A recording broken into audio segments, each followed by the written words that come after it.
কিতাবের নাম তিরমিজি শরীফ, হাদিস সংখ্যা 3585। রাসূলুল্লাহ সাল্লাল্লাহু আলাইহি ওয়াসাল্লাম বলেন, বিপদ যখন ঘনায়া যায়, মুসিবত যখন কাছায়া যায়, অভাব যখন দুয়ারে টোকা দিতে থাকে, তখন আল্লাহর সাহায্য চাও। আল্লাহ 7 সমুদ্র 13 নদী পাড়ি দিয়া তোমার হাজত পূরণ করে দিবে। আল্লাহ তোমার বিপদ আপদ দূর করে দিবে। শত্রু যদি হাজার লক্ষ কোটি সামনে আসে, জোয়ারের বানের মতো, তুফানের মতো আল্লাহ তাআলা ধূলি কণার মতো ধূলিসাৎ করে তোমাকে আসান করে দিবে।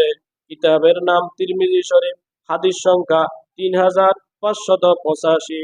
রাসূলুল্লাহ সাল্লাল্লাহু আলাইহি ওয়াসাল্লাম বলেন, উম্মত, তোমাদের হাতে এক ভ্যাকসিন উঠাইয়া দিলাম, তোমাদের হাতে এক আলাদিনের চেরাগ উঠাইয়া দিলাম, তোমাদের হাতে এক খাজানার ধার উন্মুক্ত করে দিলাম। দোয়াটা শিখে রাখো, লা ইলাহা